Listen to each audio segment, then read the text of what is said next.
Senhoras e senhores, sou o professor Dimas, professor de História aqui do Estude, e convido você para uma viagem ao mundo dos orixás. Os orixás no Brasil, a importância dos orixás para a formação da nossa identidade cultural.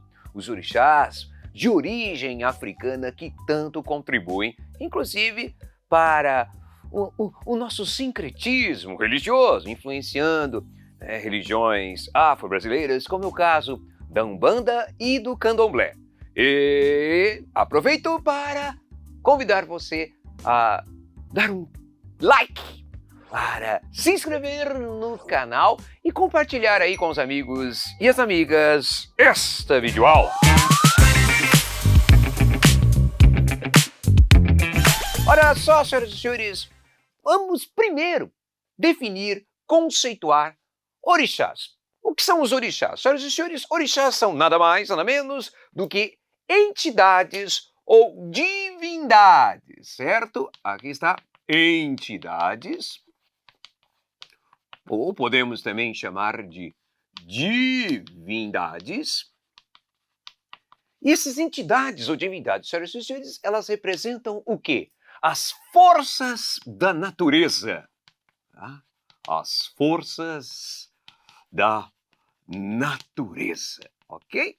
E vale lembrar, senhoras e senhores, que essas divindades, elas apresentam características bem interessantes. Por exemplo, você sabia que os orixás, né, essas divindades, essas entidades, elas adquirem a forma humana? Isso mesmo, senhoras e senhores. Elas apresentam, aqui está, características humanas. Características humanas. Chama atenção também, senhoras e senhores, o fato de que os orixás, eles são cultuados, divinizados há pelo menos 5.000 anos. E eles são capazes de intervir na natureza, não só na natureza, mas também, senhoras e senhores, na vida social, na vida humana. Cada orixá, inclusive, tem uma função relacionada aos aspectos da natureza e à vida social ou vida humana, ok? Ora, senhoras e senhores, mas, como eu disse no início dessa aula, é importantíssimo identificarmos também as origens, não é? E quando falamos dos orixás, senhoras e senhores, a origem é a África, tá? Mais precisamente, a civilização Iorubá.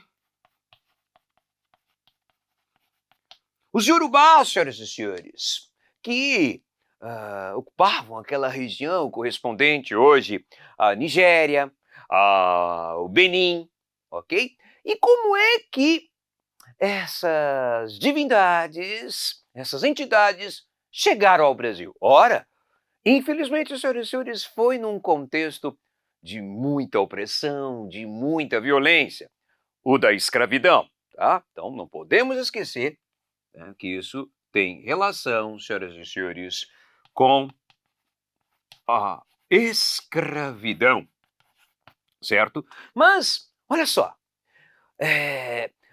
os escravizados de origem africana, senhoras e senhores, vêm para o Brasil, tá? E, no caso, eles vão influenciar, né, com suas crenças, com seus costumes, na formação dos ritos religiosos afro-brasileiros. Então você tem a influência no candomblé, na Umbanda. E uma coisa muito interessante é que na época, né, do período colonial e também no Brasil Império, para poderem professar a sua fé, para terem as suas crenças originárias do continente africano, muitas vezes verificamos aqui a associação dessas entidades, dessas divindades, com santos da Igreja Católica. Isso mesmo, era uma forma de diminuir a repressão, a opressão por parte, dos senhores de escravizados, de uma sociedade majoritariamente católica. Então, era dessa forma que eles conseguiam ainda professar a sua fé. Ora, senhoras e senhores, Vamos agora identificar quais são as principais entidades, as principais divindades, ou seja, quais seriam os principais orixás. Ora, acompanhe aí comigo, senhoras e senhores. Aqui nós temos, vocês estão vendo? Esse, na verdade, é a maior de todas as divindades, Olorum. Olorum é a divindade suprema. Olorum, senhoras e senhores, é o criador do mundo. Temos também outros orixás, como por exemplo, aí está, Iemanjá, senhoras e senhores. Iemanjá, que é a senhora, a deusa dos mares, é a criadora também da lua. Considerada a mãe dos orixás, Iemanjá também simboliza, senhoras e senhores, a maternidade. Outra divindade, outro orixá importante, senhoras e senhores, aí está, Oxum. Oxum, senhoras e senhores, é a senhora das águas doces, das cachoeiras, dos rios. Oxum simboliza a riqueza e o amor. Outra orixá, senhoras e senhores, é Yansan. Aí está. Yansan, senhoras e senhores, a deusa dos ventos, das tempestades, dos raios. Yansan, dona da alma dos mortos e também senhora do tempo. Temos também, senhoras e senhores, aí está, Ogum. Ogum, guerreiro ancestral, que ensinou, inclusive, a humanidade a trabalhar com metais, a trabalhar, por exemplo, com ferro. Ele também fornece proteção, senhoras e senhores, para os seus seguidores. Na verdade, para que os seus seguidores possam abrir os caminhos da vida. Aqui está outra orixá, Oxóssi. Oxóssi, senhoras e senhores, é irmão de Ogum e é o deus da caça, é o deus do sustento, é o deus da fartura. E temos também, olha só, Xangô. Xangô, que é o deus do fogo, o deus do trovão. Ele representa, senhoras e senhores, a rebeldia, a justiça.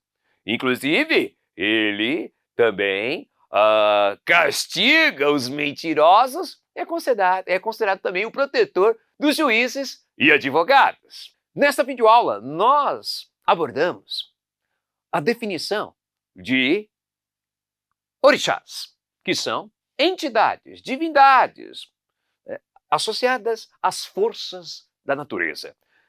Divindades, senhoras e senhores, que vão intervir não só na natureza, como também nas relações sociais, nas relações humanas. Divindades, senhoras e senhores, que apresentam características humanas. Divindades, os orixás, que têm origem africana, mais precisamente, os Yorubás, da região da Nigéria, do Benin. E falamos também que essas divindades, esses orixás, foram trazidos pelos Yorubás ao Brasil, infelizmente, por meio do tráfico negreiro, para trabalharem como mão de obra escrava nas lavouras de cana, também na mineração e outras atividades do Brasil Império e também do Brasil Colônia. E, senhoras e senhores, nós citamos aqui alguns exemplos de orixás. Falamos de Ogum, falamos de Xangô, falamos de Yansan, falamos de Iemanjá, entre outros. Senhoras e senhores, esses foram os orixás do Brasil. Mas antes, aqui está, se você quiser dar um print na lousa, fiquem à vontade. Beleza, senhoras e senhores? É isso aí!